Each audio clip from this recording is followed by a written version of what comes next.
Estamos numa série de ministrações sobre o Sermão do Monte, intitulado Legado, o legado de Jesus para a terra, para a sua igreja, para os seus discípulos. E hoje nós vamos dar continuidade a partir do versículo 17 até o 20. Tá? Mas antes, fazer uma introdução aqui, uma recapitulação rapidinho. O que já foi abordado aqui? Já abordamos desde o início, nas bem-aventuranças, que é a primeira parte do sermão, que Jesus fala sobre o caráter de um cristão, as características que os cristãos precisam ter nas suas vidas, características que é do próprio Deus, do próprio Cristo, que cada um de nós precisamos ter na nossa vida. As bem-aventuranças falam disso, dessas características.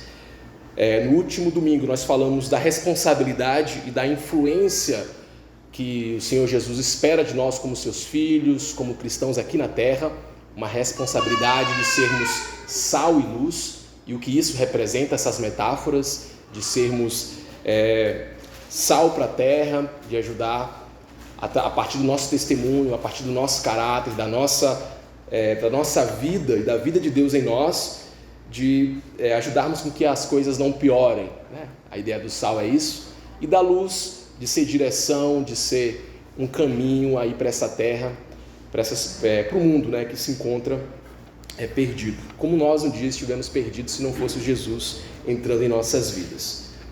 E hoje vamos falar sobre Jesus, o cristão, a justiça, e que seria mais ou menos uma introdução para o restante do Sermão do Monte.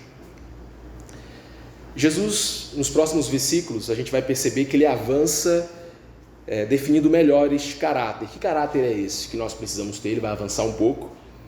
E que boas obras são essas? Mas a partir de termos de justiça, a partir do conceito de Cristo sobre justiça. Então já convido vocês para a gente ler agora os versículos, a palavra.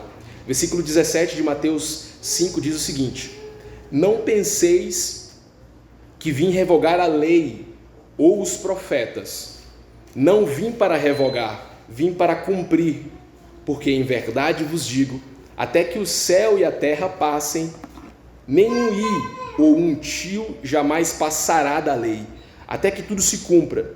Versículo 19: aquele, pois, que violar um destes mandamentos, posto que dos menores, e assim ensinar aos homens, será considerado mínimo no reino dos céus. Aquele, porém, que os observar e ensinar, esse será considerado grande no reino dos céus. E o versículo 20: porque vos digo que se a vossa justiça não exceder em muito a dos escribas e fariseus, jamais entrareis no reino dos céus.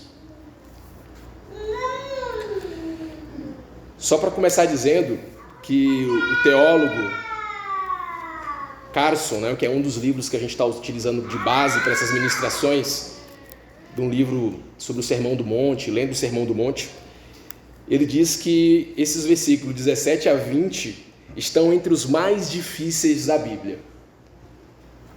Há muitas divergências sobre algumas questões que ele trata entre os teólogos, entre os cristãos, mas hoje eu não vou falar muito das divergências, e se for tocar eu vou avisar para vocês quais são essas divergências.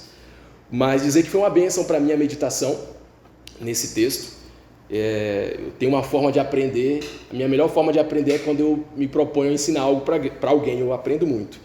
E Deus já falou muito ao meu coração nesses dias que estava meditando durante essa semana, espero que Ele possa falar também ao coração da igreja, a partir desse texto. Amém? Amém.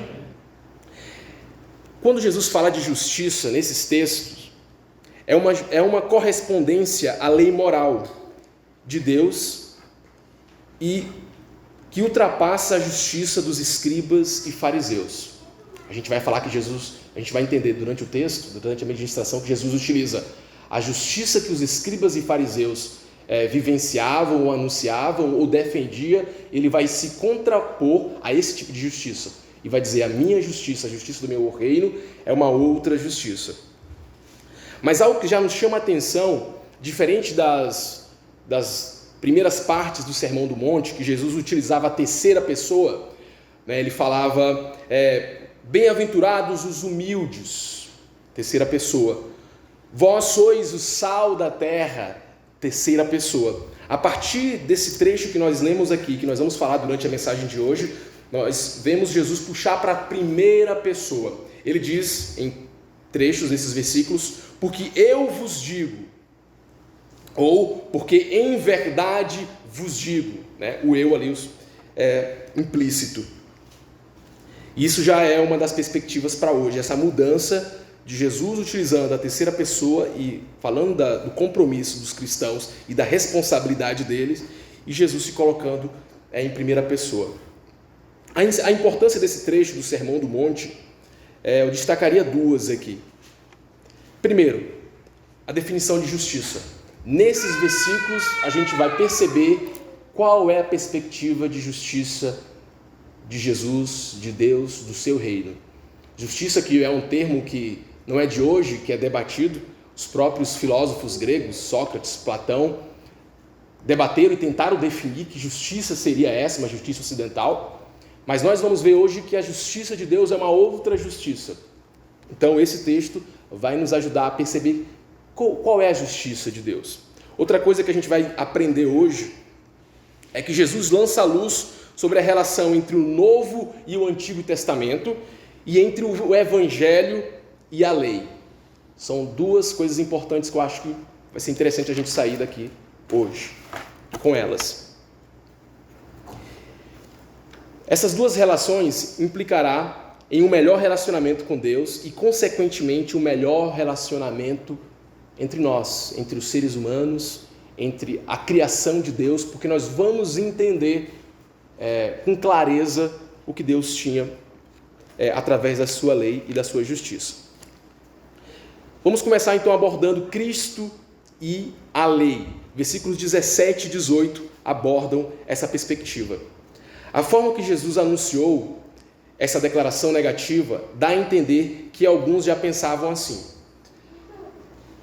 É muito interessante a gente perceber que quando Jesus faz essa contraposição, tudo indica que provavelmente algumas pessoas, alguns cristãos, imaginavam, esperavam que quando o Messias fosse retornar, ele iria trazer uma nova lei, ele iria trazer um novo mandamento.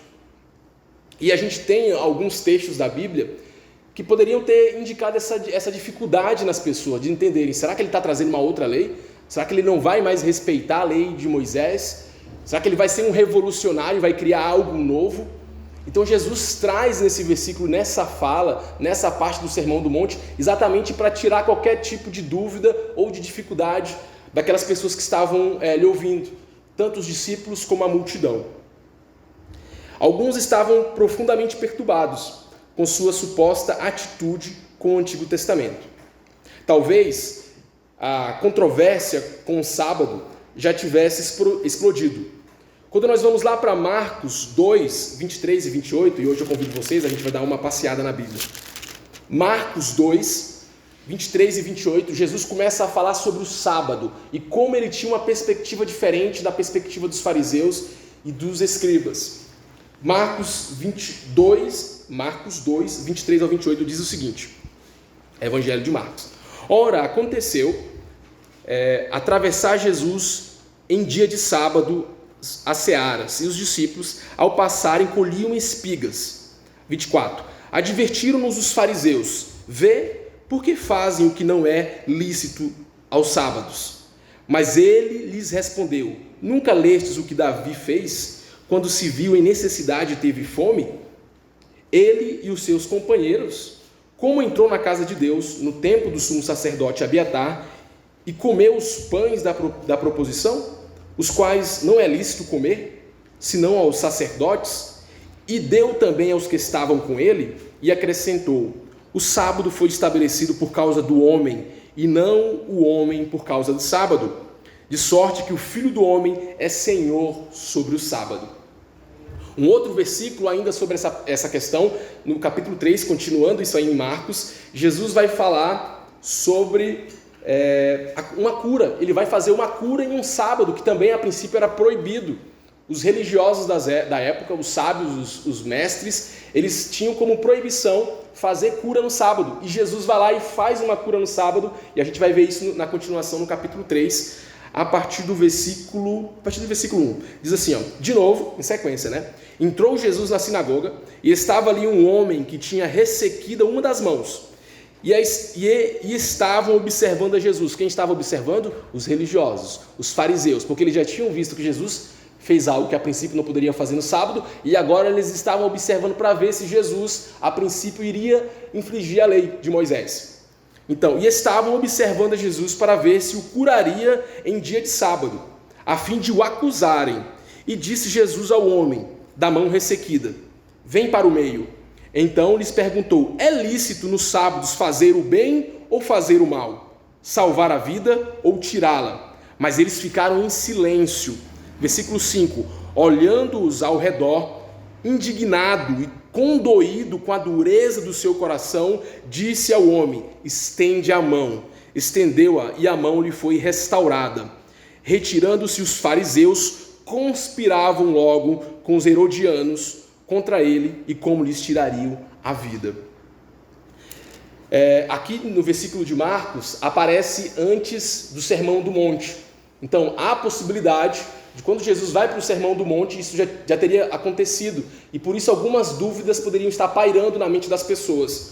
Ele não está respeitando a lei de Moisés, ele é contra, ele vai trazer uma nova lei. Então provavelmente havia uma confusão, e Jesus, nesse texto do Sermão do Monte, que a gente volta para ele, Jesus está deixando as coisas claras da relação dele com a lei e do evangelho com a lei de Moisés.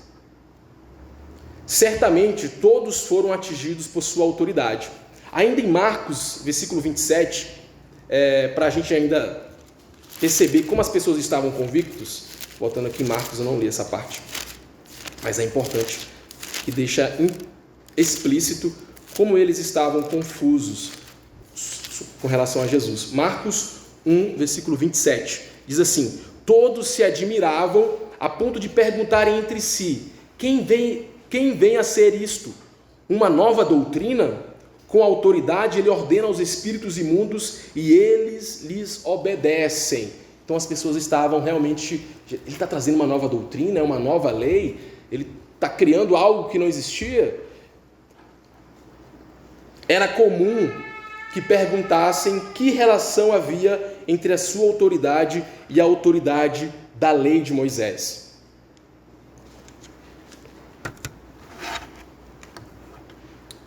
Jesus teria uma autoridade diferente? Provavelmente aquelas pessoas poderiam se perguntar. Eu perguntaria, se eu estivesse naquele contexto. Ainda hoje, muitos possuem dúvidas e interpretações diferentes sobre a relação de Jesus e Moisés entre o Novo e o Antigo Testamento. Essa é uma das dificuldades, que existem interpretações diferentes, que alguns acreditam que sim, que Jesus veio e iniciou uma nova lei, o Antigo Testamento não serve mais e que Jesus traz algo novo, né? Que a lei não precisa mais ser obedecida. Mas a gente vai perceber que Jesus queria dizer algo diferente. Jesus tinha clareza e consciência que ele veio não para revogar a lei e os profetas, deixando-os de lado ou anulando-os, mas para cumpri-los. E é isso que o versículo diz. Vamos ler de novo o versículo? Versículo 17. Não penseis que vim revogar a lei ou os profetas. Não vim para revogar, vim para cumprir. Porque em verdade vos digo, até que o céu e a terra passem, nenhum i ou um tio jamais passará da lei, até que tudo se cumpra. O texto explícito, é claro, Jesus está dizendo que ele não veio para revogar a lei. Vários teólogos cristãos, eles acabam dividindo aquilo que chamamos de lei em três grupos, né? Teria a lei moral, que fala do bem ou do mal, do que a gente pode fazer a partir do indivíduo, né? Não matarás, não roubarás, né? Essa questão de lei moral. Então tem um conjunto de ordenanças no Antigo Testamento que trata da questão moral do indivíduo. Outro conjunto que trata da lei civil, que é chamada de lei civil, que fala sobre a construção do Estado de Israel. O Estado foi construído, eles eram uma organização, eles eram uma cidade, e ali existiam ordenanças e mandamentos que falavam como que tinha que dividir a terra, como que tinha que tratar os estrangeiros, como que tinham que tratar as viúvas, os órfãos. Então, dentro da parte do Antigo Testamento, a gente também vê aquilo que chamamos de lei civil. Não está assim na Bíblia, mas os teólogos eles acabam dividindo dessa forma. E tem também aquilo que chamam de lei cerimonial, que tem a ver com sacrifícios, que tem a ver com o templo. Então, esses três grandes conjuntos estão todos dentro do que é chamado a lei, né, ou a Torá, para alguns. A lei e os profetas, ou simplesmente Antigo Testamento, como nós chamamos hoje. Os cristãos a gente divide, né? O Antigo Testamento inclui a lei e os livros dos profetas. A relação de Cristo com eles são diferentes, mas a palavra cumprimento abrange todos eles. A palavra cumprir, há também uma dificuldade em alguns teólogos sobre isso, mas há muita convergência aí na maioria dos teólogos, principalmente que a gente sempre acompanha aqui. John Stott, um dos principais que eu estou usando como base hoje, diz o seguinte: suas palavras não eram uma revogação daquelas primeiras, mas uma exposição e o cumprimento dela. Então, quando Jesus ele vem cumprir, ele vem expor essas palavras e ele vem deixar ela mais claro para a sua comunidade. Por isso a palavra cumprir, não no significado de que ela não tem mais autoridade, mas de que nele aquela palavra se cumpre. Em Jesus, o Antigo Testamento apontava para Jesus. Quando a gente vê lá no Jardim do Éden ainda, quando Adão e Eva pecam e Deus vai lá e mata um animal e coloca neles o pelo, na pele, né, dos animais, a gente vê algo já apontando para depois para Jesus, o que ele ia fazer para nós, para cobrir a nossa vergonha, para cobrir o nosso pecado. Quando a gente vai andando, lendo o Antigo Testamento, e a gente vê o povo no deserto, quando Moisés tem que levantar uma madeira, né, uma cobra, para curar o povo, ou mesmo quando da Páscoa, quando o povo está no Egito e Deus pede para passar o sangue nos umbrais das portas, todas essas questões apontam para Jesus, que no final, a gente vai perceber que Jesus, o sangue de Jesus na cruz, ele nos purifica, ele nos salva. Então o Antigo Testamento ele aponta para Jesus, por isso o significado de cumprir. Em Jesus se cumpre, em Jesus as coisas estão claras sobre o Antigo Testamento. O Velho Testamento contém ensinamentos doutrinários. Torá, ou lei, são instruções reveladas. O Antigo Testamento realmente instrui sobre Deus, sobre o homem, sobre a salvação e etc. Todas as grandes doutrinas bíblicas estão ali, mas de forma parcial, pouco nítida, como sombra, mas elas já estão ali no Antigo Testamento. Jesus cumpriu tudo no sentido de completá-lo. Em Jesus se completa. Em Jesus a lei, em Jesus o que os profetas disseram está completo, está pleno na pessoa e na obra de Jesus. Eu gosto muito de uma frase aqui do reverendo Joey Riley, que ele diz o seguinte: tomemos cuidado para não desprezar o Antigo Testamento, sob nenhum pretexto. A religião do Antigo Testamento é o embrião do cristianismo. O Antigo Testamento é o Evangelho em botão. O Novo Testamento é o Evangelho em flor. O Antigo Testamento é o Evangelho brotando. O Novo Testamento é o Evangelho já em espiga, formada. Os santos do Antigo Testamento enxergaram muitas coisas como que por um espelho, obscuramente. Porém, todos contemplaram pela fé o mesmo Salvador e foram guiados pelo mesmo Espírito Santo que hoje nos guia. Além do Antigo Testamento ter ensinamentos doutrinários, o Antigo Testamento também tem características de profecia preditiva. O que seria isso? Profecia preditiva. É tudo aquilo que fala a respeito de Jesus, que ele irá cumprir quando ele veio aqui na terra, quando ele esteve entre nós fisicamente, né?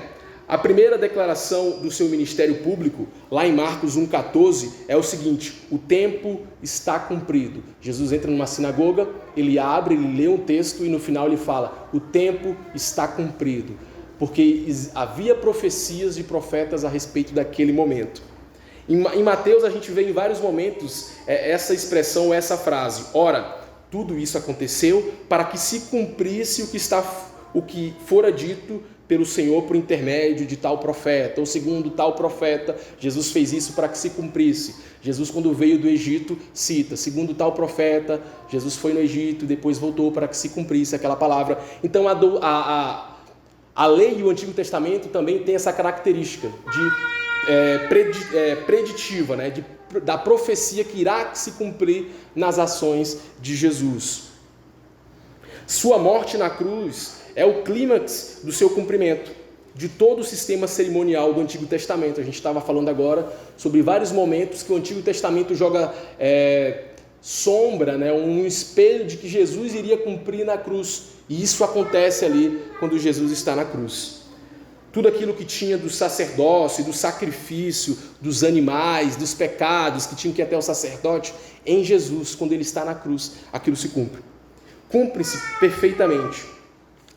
Todavia, é importante a gente perceber, e aí tem uma frase de Calvino que nos deixa claro isso. Abre aspas, Calvino: apenas o uso deles foi abolido, pois o seu significado foi confirmado mais plenamente. Hoje a gente não precisa mais fazer aquele sacrifício que os hebreus faziam, porque Jesus se sacrificou por nós, mas o efeito e o significado da cruz ainda tem efeito na nossa vida. Quando nós nos arrependemos e quando nós aceitamos Jesus, o efeito da cruz, por mais que Jesus não precise mais subir na cruz, ainda tem sobre a nossa vida. Não precisamos mais fazer aquele sacrifício, mas o efeito do sacrifício ainda tem vida em nossas vidas. Amém? O Antigo Testamento possui preceitos éticos ou lei moral de Deus. Ele fez mais do que obedecê-los. Pessoalmente, ele explica o que a obediência implicará para os seus discípulos. Jesus, além de obedecer, Jesus nos ensina em vários momentos da Bíblia, mas especificamente no Sermão do Monte, ele deixa claro: olha, se vocês obedecerem os meus mandamentos, se vocês obedecerem à lei de Deus, vocês irão colher esse tipo de vida, vocês irão viver dessa forma, vocês terão acesso ao reino dos céus. Jesus deixa claro, ele não apenas vive, mas ele ensina aos seus discípulos quais as consequências de obedecer à lei moral de Deus. Ele rejeita a interpretação... É minha letra, gente, desculpa, de vez em quando eu vou. Ele rejeita a interpretação superficial da lei dada pelos escribas, e esse é um ponto muito legal. Jesus, ele vai trazer uma interpretação mais profunda, mais radical. Ele fornece ele mesmo a verdadeira interpretação. O propósito de Jesus não é mudar a lei, muito menos anulá-la, mas revelar toda a profundidade. Os escribas e os fariseus, eles estavam preocupados com o lado simplesmente externo da lei, de aparentar cumprir a lei, ou do que eles teriam por se dizer que cumpriu a lei. Mas Jesus vai falar: vocês estão compreendendo errado. A questão da lei é mais profunda do que isso. E a gente vai ver isso no decorrer do livro de Mateus. Quando eu estava estudando essa questão aqui, me veio dois momentos assim de Jesus cumprindo a lei, de Jesus obedecendo a lei. Me veio à mente quando Jesus ainda era um adolescente, que está lá em... Eu não anotei aqui, mas vocês vão lembrar. Eu só anotei aqui. Lá em Lucas 2:41 ao 52, quando Jesus ele faz 12 ou 13 anos, e na cultura hebraica existiu o bar mitzvah, que para o hebreu os 12 anos era uma idade de responsabilidade espiritual entre ele e Deus. Para o hebreu, ele, quando completava 12 anos, ele já tinha sua responsabilidade. Na nossa cultura ocidental, a gente trabalha os 18 anos, né? Espera chegar aos 18 anos. Quando você chegar aos 18 anos, aí você vai poder se mandar, aí você vai ser responsável. Na cultura hebraica, isso se dá aos 12 anos. E nesse texto de Lucas, e aí vocês vão lembrar, Lucas 2:41 a 52, é aquele momento que Jesus passa pelo Bar Mitzvah dele, ele completa 12 anos, 12 ou 13, eu estou com dúvida aqui agora, mas depois vocês vão ver, e Jesus se perde de Maria e José. Vocês lembram desse texto? Mas não é Jesus que se perde de Maria e José, se vocês forem ver depois com detalhe. Maria e José voltam para a sua cidade e Jesus fica onde? Jesus fica no templo. Por quê? Porque ele sabia que a partir daquele momento ele já era responsável pela sua vocação, pelo seu chamado. Então na cabeça dele ele tinha clareza. Ele tinha que cuidar a partir daquele momento das suas coisas, das coisas do seu pai. Então quando Maria chega ali e fica meio assustada, como qualquer mãe, imagine você que é mãe, que tem uma criança, imagine seu filho se perdendo aos 12 anos, o texto diz que eles andaram um dia de viagem, depois de um dia Maria se dá conta. Um dia de viagem. Maria se dá conta, cadê José, cadê Jesus? E eles demoram mais um dia para voltar, e nesses 2 dias eles chegam, Jesus está lá no templo, conversando com os líderes, com os doutores da lei, e a palavra diz que os líderes estavam assim, meio que espantados com a sabedoria de Jesus aos 12 anos, com as suas perguntas, e Maria pergunta a Jesus, tipo assim, repreendendo Jesus. Imagine você repreendendo seu filho, onde é que você estava, menino? Você está querendo, né, me assustar, tua mãe preocupada, mais ou menos assim nos nossos dias. E Jesus fala, eu estava cuidando das coisas do meu pai. Mas sabe o que me deixa atenção? Que muitos de nós nos rebelaríamos. Imagine se você tivesse uma clareza sobre o seu propósito. Você não iria bater o pé com seu pai, com sua mãe? Não, mas Deus me disse que eu já tenho que ficar aqui. A palavra diz que Jesus se submete a Maria e José e retorna com eles. Jesus sabia que a partir daquele momento, se os pais tivessem entendido, ele poderia continuar já no templo, com os doutores da lei, se preparando, mas os pais ainda não tinham essa consciência, esse entendimento, e ele simplesmente se submete. Por quê? Porque na lei de Deus diz que os filhos precisam se sujeitar e se submeter aos seus pais, e ele não ia quebrar essa lei, esse mandamento com promessa. É um dos exemplos que me veio à cabeça quando estava vendo essa questão de Jesus obedecer aos preceitos da lei. Outro exemplo que me veio na cabeça é sobre o batismo de Jesus. Quando Jesus está ali para ser batizado por João Batista, e deixa eu ver onde é que é o texto. Esse texto aqui é em Mateus 3,17. A gente pode até ler ele, acho que faz para a gente. Mateus 3, do 13 ao 17, está falando do batismo de Jesus por João Batista. Olha só que legal. Por esse tempo dirigiu-se Jesus da Galiléia para o Jordão, a fim de que João o batizasse. Ele, porém, o dissuadia dizendo, João, eu é que preciso ser batizado por ti e tu vens a mim? Mas Jesus lhe respondeu, deixa por enquanto, porque assim nos convém cumprir toda a justiça. Precisamos obedecer às instruções de Deus, eu preciso obedecer. O meu pai me disse que eu preciso ser batizado por ti e eu irei ser batizado por ti. E aí a continuação então ele o admitiu, batizando Jesus, saiu logo da água, eis que lhe abriram os céus e viu o Espírito de Deus descendo como pombas, vindo sobre ele. E eis uma voz dos céus que dizia, este é meu filho amado, em quem me comprazo. Quando a gente obedece à lei de Deus, os mandamentos do Senhor, as suas ordenanças, Deus tem prazer nas nossas vidas. Jesus sabia disso. Amém? Quais seriam as causas e as consequências de Jesus ter vindo para cumprir a lei? No texto a gente percebe no mínimo uma causa e uma consequência.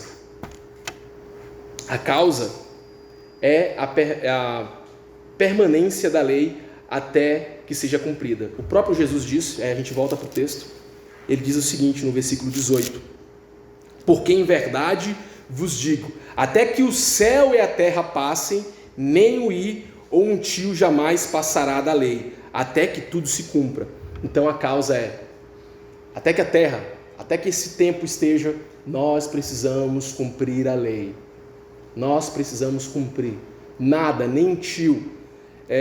Quando a gente está estudando esse texto, o i significa uma única letra. E o tio é como se fosse uma parte da letra. Jesus está falando, vai ter que se cumprir. A gente precisa cumprir, a gente precisa obedecer. E qual seria a consequência de Jesus ter cumprido a lei? A consequência é a obediência da lei, que os cidadãos do reino de Deus devem prestar. Jesus sabia que se ele não obedecesse à lei, os seus discípulos, nós e a sua igreja, provavelmente teria esse exemplo de obediência. Diferente, é claro, dos escribas e fariseus que a gente já vai falar daqui a pouco. Mas Jesus, a consequência é que nós precisávamos também, como seus cidadãos, obedecer essa lei. Então essa primeira parte fala da relação de Jesus com a lei, do Evangelho com o Antigo Testamento, que Jesus não veio para anulá-lo. A gente não pode só achar que no nosso devocional a gente só precisa ler o Evangelho. O Antigo Testamento aponta para Jesus e a Bíblia ela é completa. A segunda parte de hoje fala sobre nós e a lei. Qual a nossa relação com a lei? Vimos a relação de Jesus com a lei e a nossa relação. Versículos 29 e 20 fala disso. Versículo 19. Versículo 19.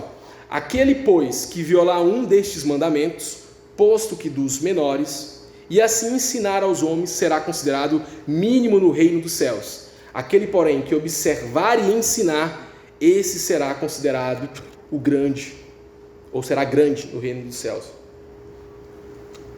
A gente já percebe aqui que grandeza no reino dos céus é medida de outra forma. Grandeza é medida por obediência. Jesus está falando que aqueles que obedecerem e assim ensinarem serão considerados grandes no reino dos céus. E aqueles que desobedecerem serão considerados pequenos. Obediência pessoal não basta. O discípulo cristão deve também ensinar aos outros a natureza permanente, obrigatória dos mandamentos da lei. Outra coisa que nós vemos aqui é a nossa relação. Nós, como os cristãos, precisamos ensinar, precisamos compartilhar a respeito da lei de Deus para as outras pessoas. A gente precisa compartilhar. A primeira coisa é nós precisamos obedecer e a nossa obediência, o nosso grau de obediência à lei fala a respeito de quem nós seremos no reino dos céus. Qual a nossa estatura no reino dos céus? O texto diz isso. E também diz que nós devemos nos comprometer para ensinar aos homens. Mas Jesus vai além. Jesus vai além disso. Não apenas diferenciar no reino dos céus, mas também fala da própria entrada no reino. Torna-se imprescindível se não houver um comportamento que exceda em muito a dos escribas e fariseus. Jesus está falando, olha, mas sequer vocês irão entrar no reino dos céus se a sua justiça não exceder a dos escribas e fariseus. E é aí que entra, eu acho, uma perturbação naquelas pessoas que estavam ouvindo. Por quê?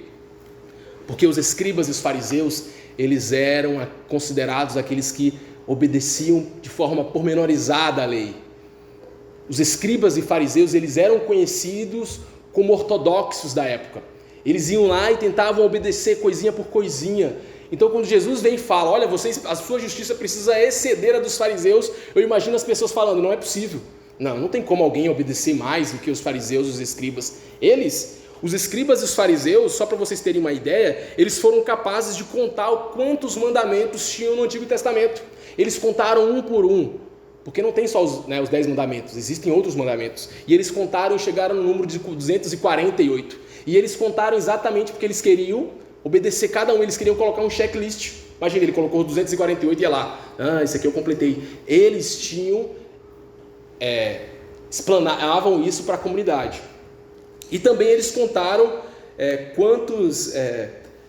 quantas proibições, porque existem os mandamentos no Antigo Testamento, existem as proibições. Eles contaram quantos versículos tinham de proibições. Chegaram ao número de 365 proibições no Antigo Testamento. Então as pessoas que estavam ouvindo Jesus não, Jesus, não tem como a gente ser mais do que os escribas e os fariseus.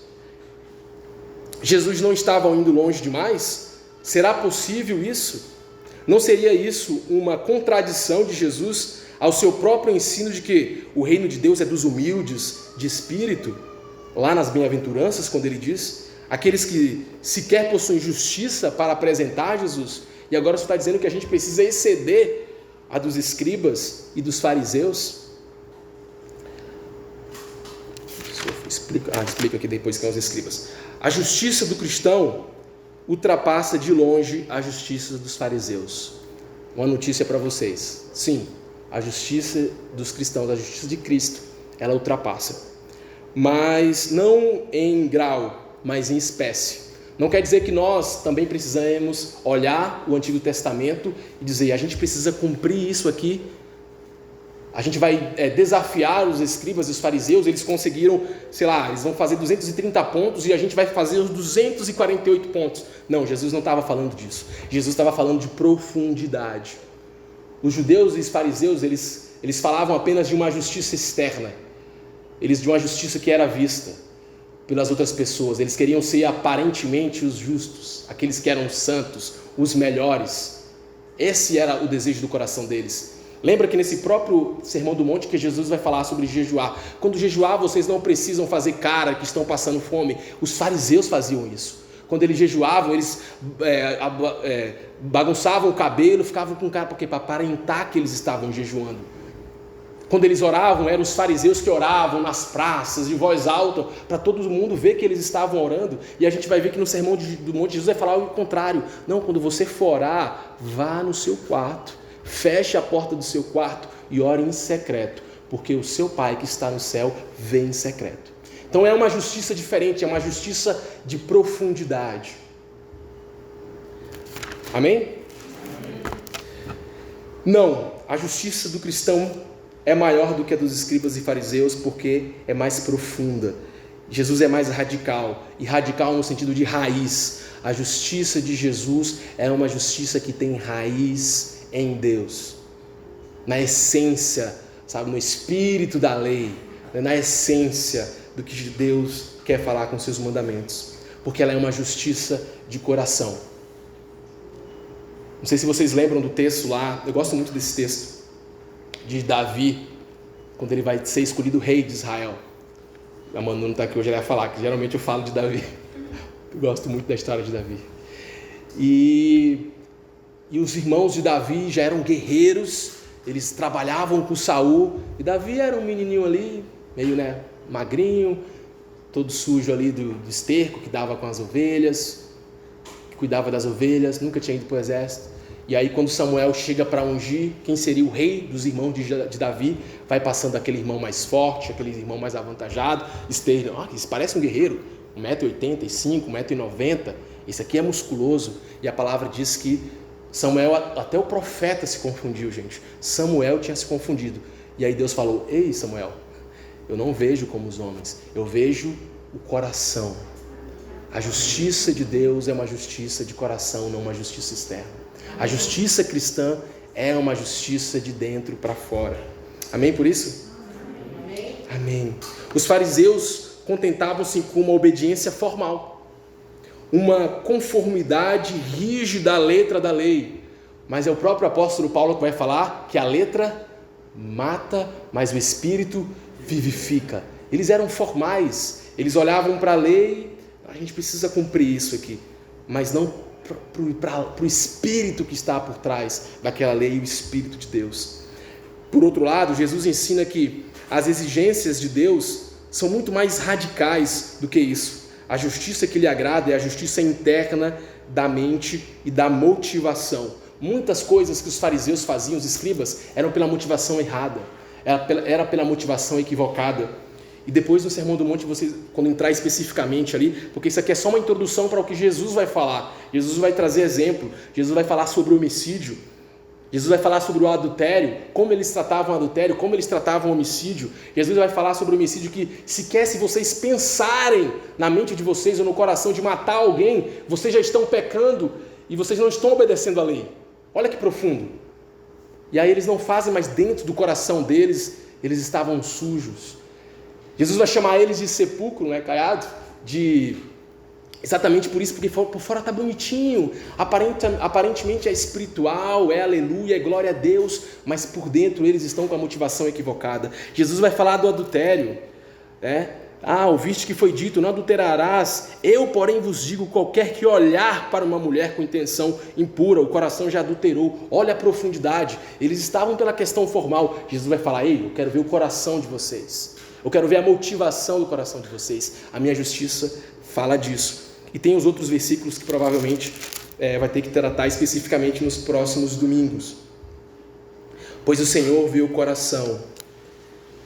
E eu anotei aqui, quando eu estava lendo essa parte também, eu lembrei muito do jovem rico. Lembra do jovem rico com Jesus? O jovem rico veio todo ali: Senhor, o que eu preciso fazer para herdar a vida eterna? Aparência, ele não estava preocupado de fato. Porque quando Jesus faz uma pergunta para ele, tá, vende todas as tuas coisas e dá aos pobres, mostra que a motivação dele não estava no reino. Era aparentemente, talvez ele quisesse ser amigo de Jesus, ter uma influência de Jesus, era uma pessoa rica. Então Jesus faz uma pergunta para ele e já mostra o coração dele. Então era simplesmente uma justiça de buscar o reino de Deus, mas aparente e não do coração. E já indo para o final, quando os profetas tinham previsto como uma das bênçãos da dispensação messiânica seriam, primeiro, que quando o Messias viesse, Deus iria colocar a lei não mais em pedras, mas no coração. A gente abre ali em Jeremias 31, 33, e o texto diz a respeito disso. Deixa eu ler o texto aqui para vocês, para a gente. Jeremias 31, versículo 33 diz o seguinte: porque esta é a aliança que firmarei. Está falando da nova aliança, está falando de quando o Messias vir, que Deus ia fazer uma nova aliança. Ele está falando, porque esta é a aliança que firmarei com a casa de Israel depois daqueles dias dos dias do Senhor. Na mente lhes imprimirei as minhas leis, também no coração lhes escreverei. Eu serei o seu Deus, eles serão o meu povo. A lei não deve mais estar só aqui, a lei precisa estar aqui dentro. A motivação de agradar o nosso Deus.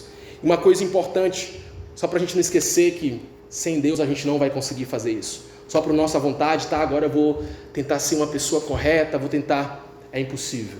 Só com a graça de Deus e com a ajuda do seu Santo Espírito Santo. E a gente vê isso lá em Ezequiel 36, 27.